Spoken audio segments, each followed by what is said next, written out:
O silêncio daquela noite era tão profundo que até os próprios pensamentos de Letícia pareciam fazer eco pelas paredes do seu pequeno apartamento no interior do Paraná. A chuva fina batia no telhado de zinco como se quisesse chamar sua atenção para algo maior do que a solidão que a envolvia. Aos 39 anos, Letícia vivia com a impressão constante de que havia deixado escapar algo essencial. Uma ausência que não sabia nomear, mas que pesava em seu peito todos os dias. Letícia trabalhava como terapeuta holística, cuidando das dores invisíveis de outros, enquanto as suas cresciam caladas por dentro. Era conhecida na cidade como uma mulher serena, com um sorriso gentil. Mas ninguém jamais desconfiaria que aquele semblante escondia décadas de mágoas, lembranças recalcadas e uma dor antiga que ela própria não entendia direito. Tudo começou 22 anos atrás. Letícia tinha acabado de completar 17 anos quando descobriu que estava grávida. O pai do bebê, Gabriel, um jovem aspirante a músico, desapareceu assim que soube da notícia. A família, conservadora e rígida, tratou logo de esconder a gravidez, alegando que aquilo seria motivo de vergonha para todos. Com medo, Letícia foi enviada para um retiro afastado, administrado por uma instituição religiosa. Naquele lugar isolado, Letícia viveu meses de silêncio forçado, sem acesso a telefone, televisão ou qualquer contato com o mundo exterior. Quando chegou o momento do parto, disseram-lhe que havia tido complicações. Disseram-lhe que seu bebê nasceu sem vida. E ponto final, ela não viu o corpo. Não segurou seu filho nos braços. Tudo o que teve foi uma enfermeira com olhos baixos lhe dizendo que Deus tinha planos maiores. A dor da perda marcou sua alma. Mas com o tempo, Letícia aprendeu a viver, com aquele vazio, como quem se acostuma a uma cicatriz profunda. Formou-se, voltou para a cidade, construiu uma nova vida. Mas algo dentro dela nunca mais se encaixou. Ela sempre sonhava com o choro de um bebê. Sempre tinha a sensação de que alguém, em algum lugar, precisava dela. E foi justamente essa intuição que reacendeu quando, numa tarde de quarta-feira, uma jovem mulher chamada Clara apareceu em seu consultório. Clara tinha 21 anos. Olhos castanho claros e um jeito ansioso que Letícia conhecia bem. A sessão começou como qualquer outra. Clara dizia sentir uma desconexão consigo mesma, uma tristeza sem explicação. Até que, sem entender exatamente o porquê, Letícia sentiu um arrepio na espinha. Durante a sessão, algo na maneira como Clara falava.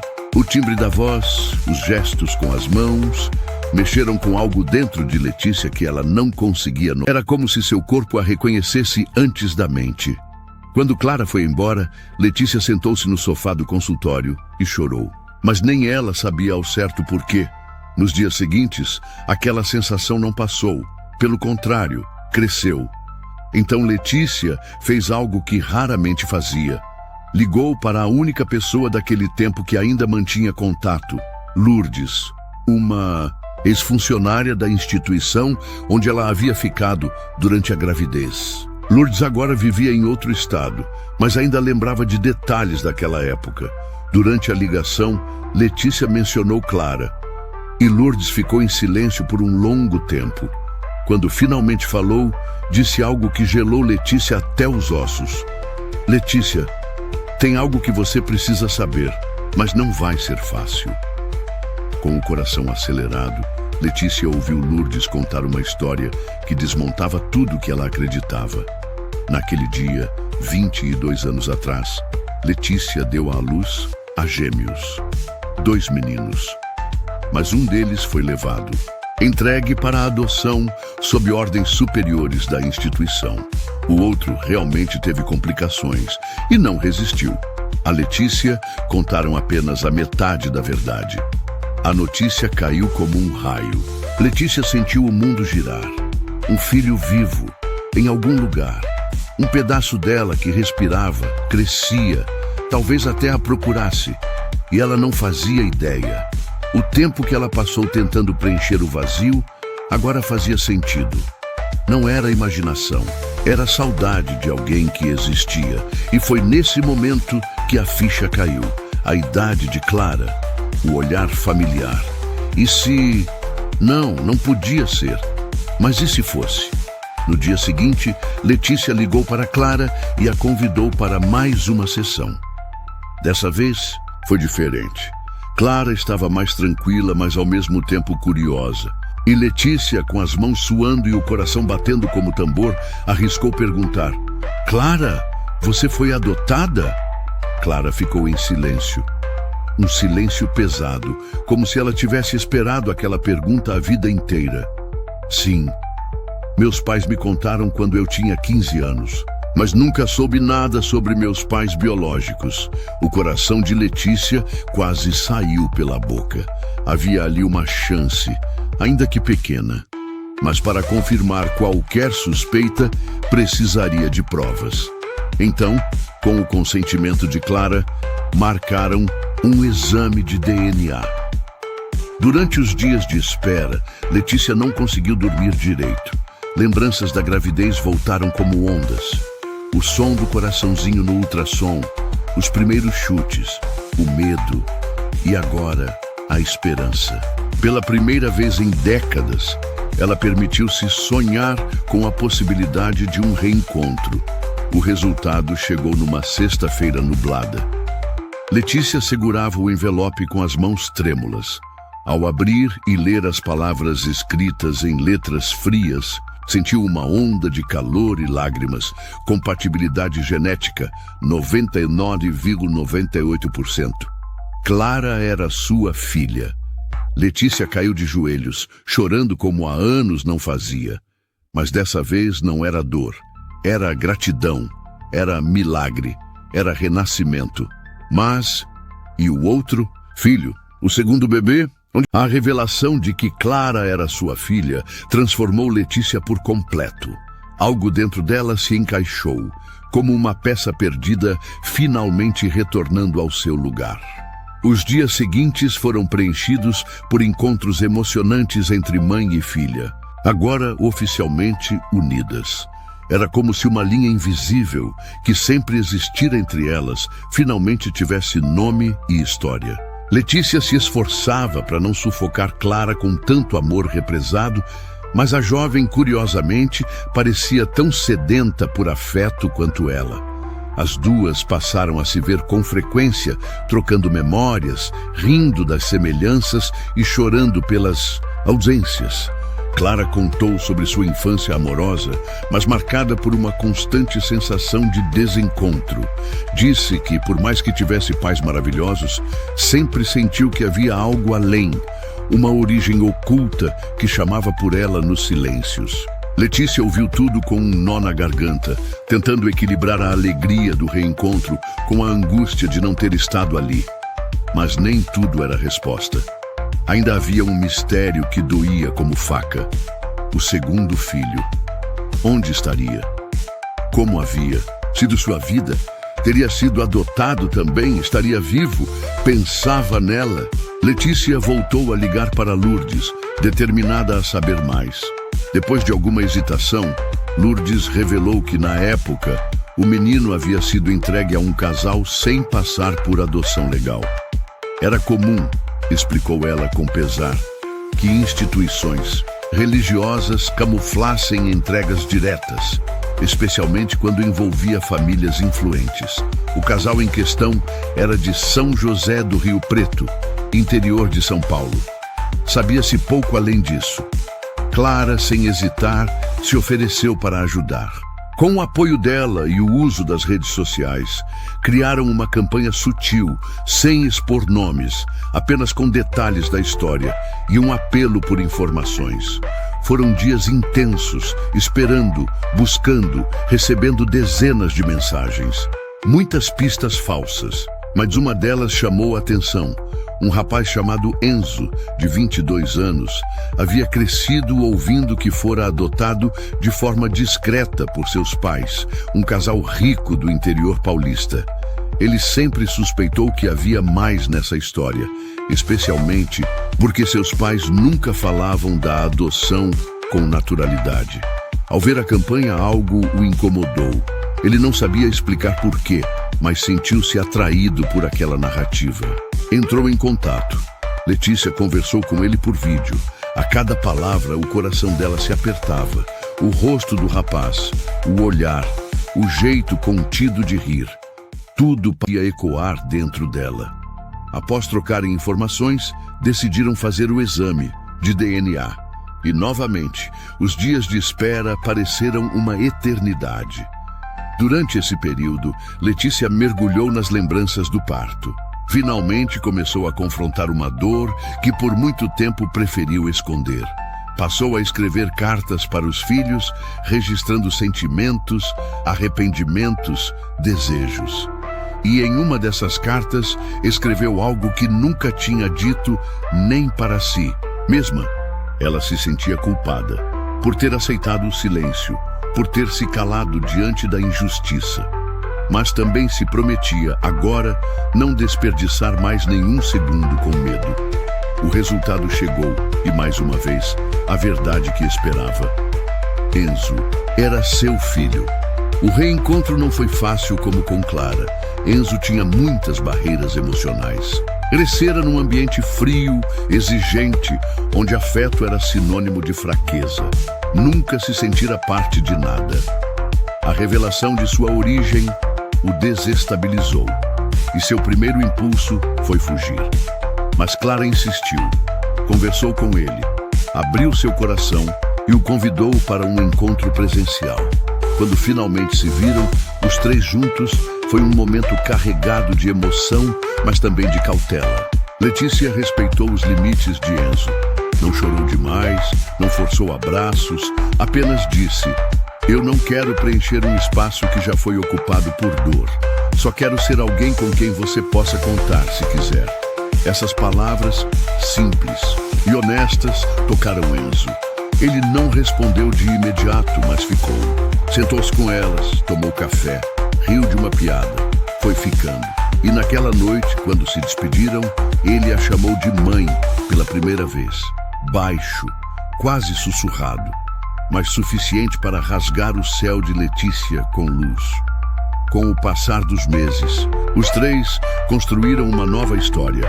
Uma história imperfeita, sim, mas viva, cheia de tentativas, tropeços, abraços inesperados e silêncios confortáveis. Letícia agora tinha sua família de volta. Não como antes, mas como podia ser agora. E isso era mais do que ela ousava imaginar. E olha, se você chegou até aqui, me deixa te dizer uma coisa com o coração bem aberto. Essa história não é só da Letícia, nem do Enzo, nem da Clara. É também sua. Quantas vezes a gente carrega silêncios, culpas, medos? Quantas vezes sentimos que algo falta e nem sabemos o que é? Por isso, se essa história mexeu com você de alguma forma, se inscreve no canal, porque aqui a gente compartilha histórias que falam com o coração. Mas mais do que isso, eu quero te fazer um convite diferente. Me responde aqui nos comentários. Você já sentiu que alguém fazia parte da sua vida mesmo sem conhecê-la? Ou talvez já sentiu um vazio que parecia não ter explicação? Conta pra mim. Não precisa ser um textão, só um pedacinho já vale. Vamos criar um espaço de escuta de verdade aqui nos comentários, onde ninguém vai julgar, só acolher. Mesmo com a família reunida, Letícia ainda sentia que havia algo que precisava ser resolvido. O reencontro com os filhos preenchera uma parte dela que por anos esteve adormecida, mas havia outra ferida, menos visível, que insistia em latejar. A ferida da injustiça. Ela não conseguia mais ignorar o que acontecera naquele hospital. O nome da instituição ainda estava ativo e a mulher que assinou os papéis de separação dos bebês, Irmã Carmela, hoje era uma das responsáveis por um abrigo infantil vinculado à mesma congregação. Letícia sabia que para seguir em frente de verdade precisava encarar aquilo, não por vingança, mas por outras mães, por outros filhos, Pela verdade, acompanhada de Clara, Letícia foi até a cidade onde tudo aconteceu. A fachada do antigo hospital agora abrigava uma escola técnica, mas o abrigo ainda funcionava nos fundos, com o mesmo nome e o mesmo discurso caridoso. Elas pediram uma visita como voluntárias interessadas. Foram recebidas com educação e em poucos minutos Letícia a viu.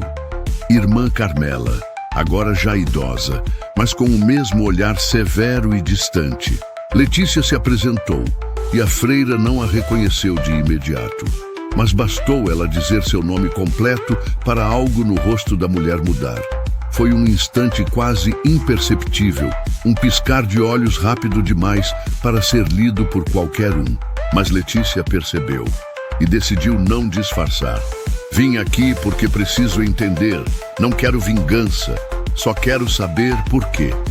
A irmã negou. Disse que nunca ouviu falar do caso, que era tudo imaginação. Letícia manteve a calma. Tirou da bolsa uma cópia do registro de nascimento adulterado de Clara e a carta escrita por Lourdes, admitindo o que sabia. Por fim, deixou sobre a mesa uma fotografia dos três juntos. Ela, Clara e Enzo.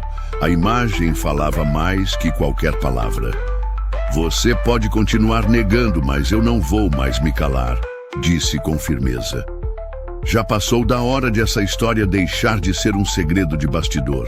A freira se manteve em silêncio, mas seus olhos estavam marejados. Letícia não esperava confissão. Só precisava ter dito tudo aquilo em voz alta. Ao sair dali, sentiu algo diferente no peito. Pela primeira vez em muitos anos, respirava sem peso. Como se, enfim, tivesse encontrado o chão debaixo dos pés. Nos meses seguintes, Letícia escreveu sua história. Publicou em um blog, depois em um livro independente. Recebeu cartas de outras mulheres. Algumas sabiam que seus filhos tinham sido levados. Outras apenas suspeitavam. Criou-se uma rede, um movimento. Aos poucos, casos começaram a ser reabertos.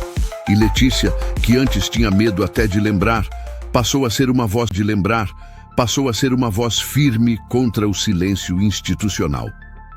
Clara ingressou na faculdade de psicologia. Queria entender mais sobre vínculos afetivos, memórias e a força invisível que conecta as pessoas. Enzo, depois de muito refletir, decidiu seguir um caminho que jamais imaginou. Começou a estudar música. Descobriu que, quando compunha, conseguia dizer coisas que nunca conseguia colocar em palavras. Um talento que ninguém sabia que existia, nem ele mesmo. Em uma tarde comum de domingo, os três estavam juntos no quintal da casa de Letícia. Clara lia um livro deitado na rede, Enzo dedilhava violão e Letícia preparava café. Não era uma cena extraordinária, mas para ela, aquilo era tudo. Havia passado por dores, perdas, silêncios, mas também por reencontros, curas e reconexões.